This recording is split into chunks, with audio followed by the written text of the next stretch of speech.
Vanderbilt University's edict to make all student groups open to everyone is seen by many people to be a direct assault on religion under the guise of anti-discrimination. Award-winning author Carol Swain says college campuses are now breeding grounds for secularization. Carol is the author of Be the People, a call to reclaim America's faith and promise, and she joins me now. Welcome. Hi. You know, a lot of people are looking at this Vanderbilt University case and they're going, this just doesn't quite make any sense. It How doesn't. can you require that all student groups be open to anybody, no matter what their beliefs are, when the group is formed for a specific purpose? I know, and it even goes further than that. In the case of Vanderbilt, their anti-discrimination policy has always had an exclusion for religious organizations. That was removed a few months ago. And some Christian organizations have been told that they cannot require their leaders to lead Bible study or worship groups. And that's part of the job description of a leader of a Christian organization. Yeah, and so what is really happening here? Under the guise of anti-discrimination, they want to make it all open to everybody. But what's really happening here? I think it's a suppression of conservative Christians, because even though there were some other groups on campus that were religious, they had constitutions very similar to the groups that were singled out.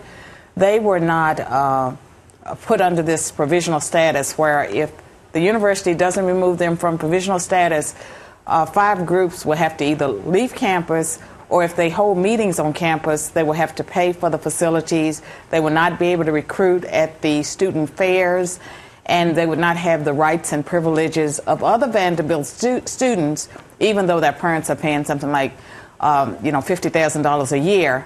And not only that, Vanderbilt gets over $500 million in federal funds each year, and even though they're a private institution, you would think that they would want to adhere to First Amendment rights. Well, but that's the key, though, too, because it's that they fear perhaps that if they don't do this, that they would lose that money? I don't think so. I think that they risk losing the money because they are suppressing the First Amendment rights of these students. Mm-hmm. And because they are a private institution, they don't have to adhere to the Constitution.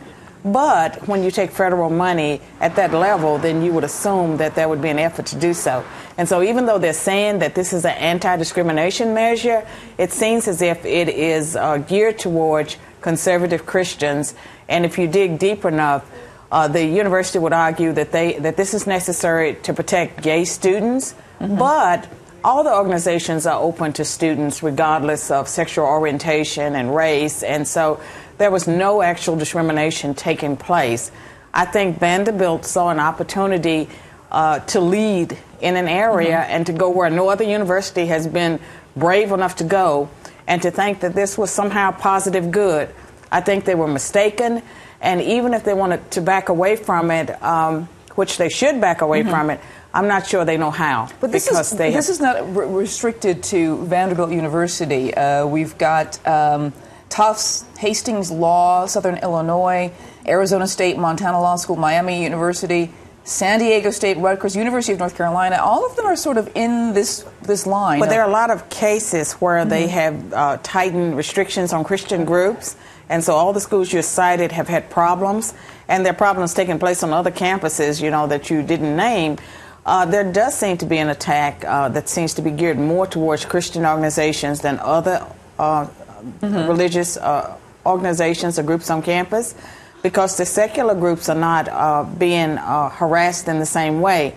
And if you look at the Hastings Law School case that went to the Supreme Court ruled that the university could have an all-comers policy, which means that if it's a fraternity or sorority, you have to take the first 20 people that show up, or anyone that shows up for any organization has to be accepted.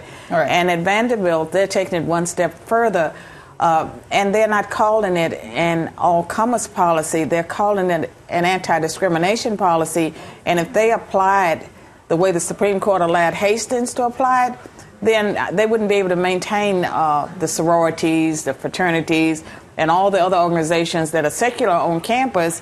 It would affect them in the same way. But why are they attacking? Why do you think they're attacking religious groups? Because again, they were more conservative groups. It was Campus Crusade. They call themselves Crew now.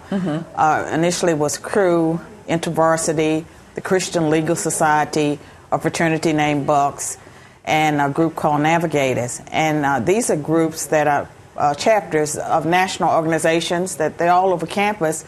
The organizations being attacked at Vanderbilt have been on university campuses for 25 years or longer.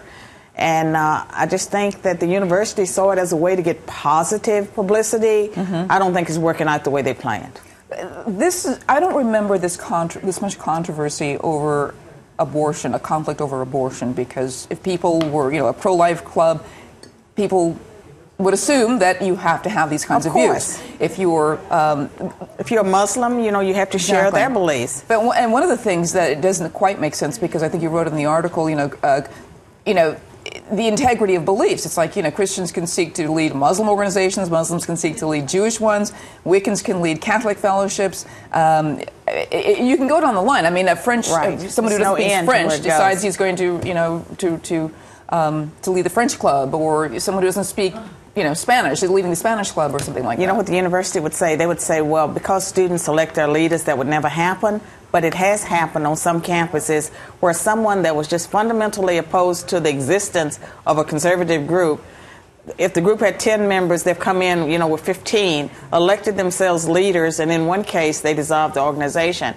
And so it is possible to infiltrate an organization, take it over, or steer it. And so there have been cases also where there was someone, they were Christian, but maybe they were more liberal Christian. They didn't necessarily agree with the traditional biblical view. They have gotten themselves elected and then tried to move the group's ideology away from its constitution in another direction. And so if that happens now, you can't get rid of the person. The students are stuck with someone that may make them feel very uncomfortable until the end of the semester. So what does the future hold for this? Is there any recourse for students, or is there any recourse in the legal system? I believe there's an organization called FIRE that's been litigating these cases around the country. And in the case of Vanderbilt, they believe that there is a legal remedy. But what we're trying to do is avoid courts and really encouraging parents, donors, trustees, and people that care about higher education, because if it stands at Vanderbilt, it will be adopted by other schools. And so it's not just about Nashville, Vanderbilt University. Whatever happens at Vanderbilt has the potential to affect universities around the country. So there's something at stake for everyone that believes in religious freedom. And it's not just about Christians, because if they start applying the rule the way it's written, it would affect every group on campus, every religious organization, and it would not allow students to grow in their faith or to be comfortable or have camaraderie the way that they do right now. Wow, very interesting. I want to thank you very much. Carol Swain is the author of Be the People, A Call to Reclaim America's Faith and Promise. I want to thank you for joining me today. Thank you. My pleasure.